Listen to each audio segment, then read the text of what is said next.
Hi YouTubers, my name's Vinny Theta. I'm the writer and co-director of the upcoming fan film, A Dark Nightmare, Freddy vs. Batman. That's right, you heard it here, Freddy vs. Batman. It's icon versus icon, legend versus legend, good versus evil. It's awesome.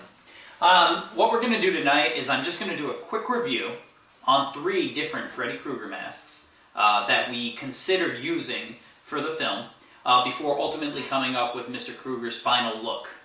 So we're just going to jump right into it. I have 2 silicone masks and 1 foam latex mask by 3 different artists, 3 different companies, and I'll get the first mask out and we'll go from there. So stick around. So the first mask I'm going to do a review for you on here is by Greyland Film. This actual piece here was produced in Germany. It is a foam latex mask. It's considered a full over-the-head mask. However, as you can see, real quick, the back only comes down to the back of the head. With regards to the mask, some of the highlights are it is a pretty well-detailed mask. Looking at it, you can see off that it does look quite a bit like Freddy Krueger, made famous in the Nightmare on Elm Street films. It is an extremely light mask, extremely comfortable to wear, and moves pretty darn well to your facial expressions, given it being foam latex and not something silicone. Even without adhering it to the face, it still moves pretty well. I'm going to bring it a little closer to the camera so you can see some of the details.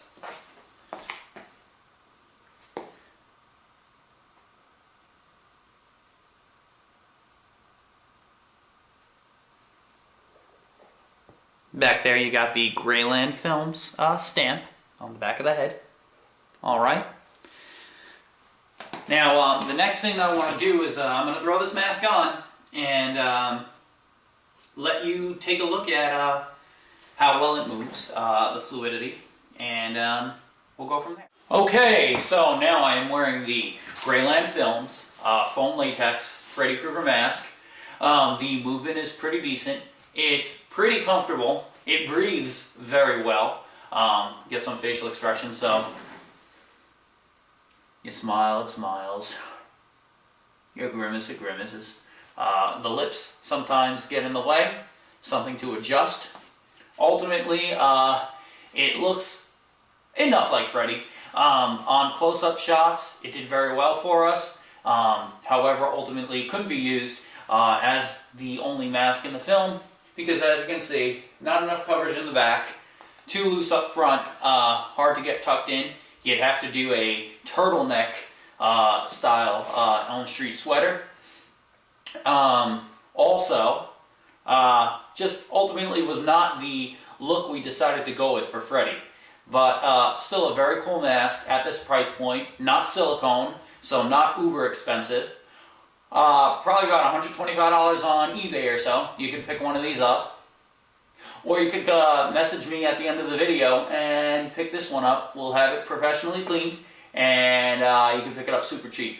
So that is the review on the foam latex Greyland Films Freddy Krueger mask. Well detailed. And I'm going to get one of our 2 silicone masks out now and show you those for comparison. So stick around. Okay, so for the second mask being reviewed, we have this independent artist did his version, or his take, on the 2010 reimagining of A Nightmare on Elm Street. That was filmed, as opposed to Robert Englund, as most of you know, starred Jackie Earle Haley as Freddy Krueger. And they did a lot of different stuff to the makeup, including some CGI, which is very difficult to capture in a mask. This one is pretty close to Jackie's look, especially in the nose area. The jawline is quite like him. The scar tissue is intense. The detail is intense. The one thing this artist decided to do was go even darker with the color. It is a pretty light, pretty well made silicone mask. You can see some of the seam lines, but it's not so bad given all the scarring and burns on this mask. The ear holes came pre-punched, so it was easy to hear through the mask. The eye holes were pre-cut, nose holes, as well as the mouth, ready to go. I'm going to bring him in a little closer so you can have a closer look. All right. Can see crazy good detail on the scarring on this mask. Here's the back. The back does come down pretty far. It's pretty easy to tuck this bad boy in. And ultimately, again, we considered maybe doing the 2010 look for our Freddy with a little bit of a darker edge and, to go up against the Dark Knight in A Dark Nightmare, Freddy vs. Batman. But ultimately decided to go with something a little different, something a little more stereotypically Freddy Krueger, a little more generic perhaps. I'm going to pop this bad boy on and let you have a look at how well it moves and all that. We'll be right back. So this is the second mask now being worn. It's the 2010 style Jackie Earl Haley Freddy Krueger mask. It has a nice dark paint job, a little bit different than the film, but it gives it an edge to it, and it needed just different enough that we were going to give it a shot for our film. It moves okay. You smile, it smiles. The mouth opens decently wide while you're talking. It has that real trauma, burn victim kind of look to it. And overall, wasn't what we were going for, but a nice silicone mask at a decent price by a private artist. Hold on one second here.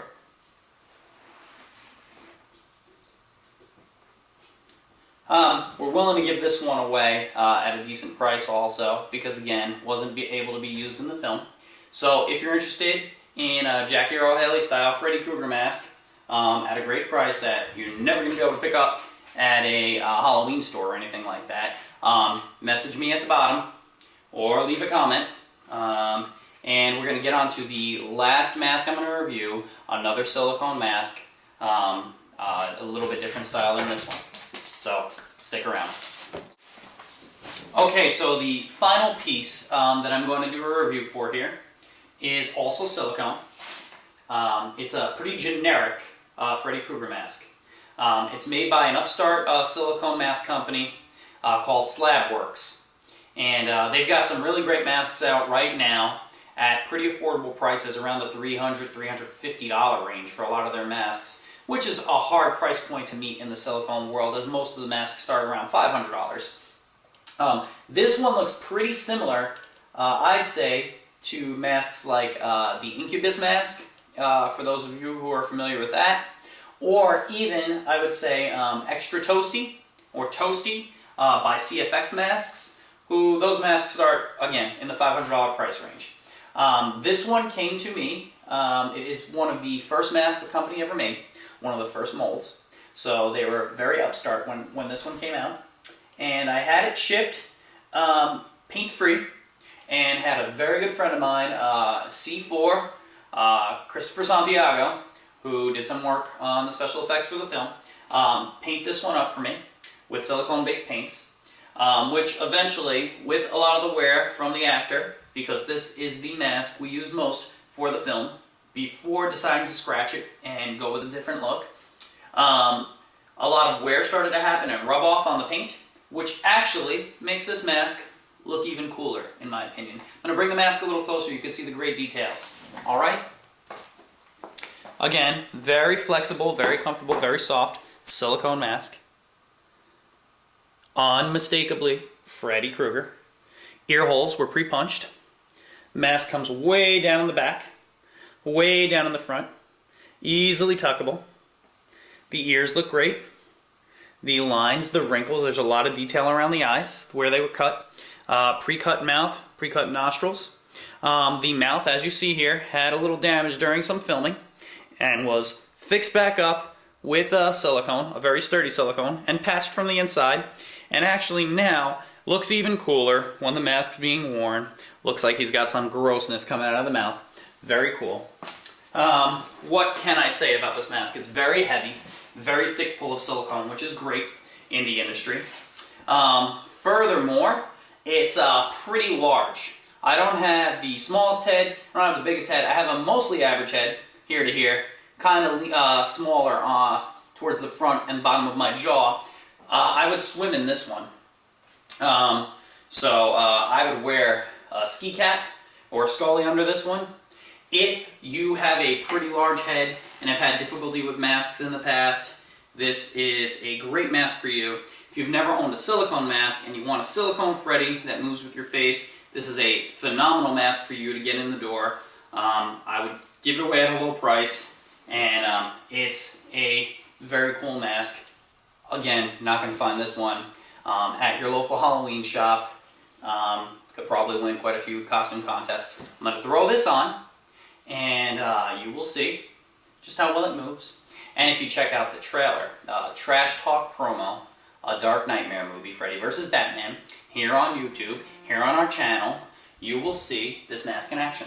So, the last of the masks I'm reviewing today is this Slabworks Silicone, generic style Freddy Krueger mask, hand-painted by a friend, Christopher Santiago, great artist, did a lot of paint work on this one for me.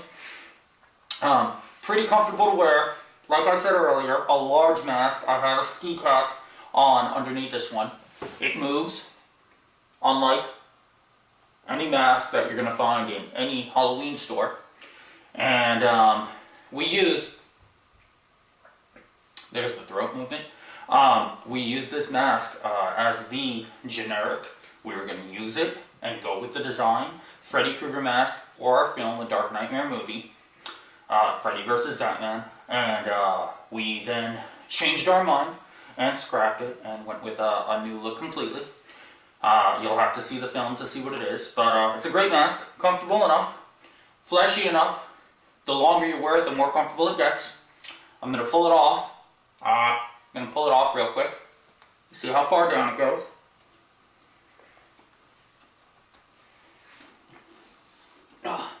Again, willing to get rid of this one. It will be cleaned. All the masks will be cleaned before I ship them out to anybody. And willing to get rid of them for great prices because we have no need for these anymore. So they are going to go out to new homes. So if you're interested in any of the masks you saw today, whether it be the Greyland foam latex one, the privately made 2010 reboot mask, or this generic Freddy, which again I'll liken it to masks like the Incubus by Sinister Studios, or Extra Toasty by CFX. I would liken this mask to that.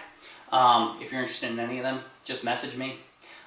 Please be sure to check out our channel for upcoming stuff about the movie A Dark Nightmare, Freddy vs. Batman, and please watch the Trash Talk trailer. It's my favorite trailer on YouTube. Anyway, again, I'm Vinny Feta, writer and co-director of A Dark Nightmare Movie, Freddy vs. Batman, and thanks for watching. Talk to you soon, YouTube. Why you screaming? I haven't even cut you yet. How sweet, fresh meat.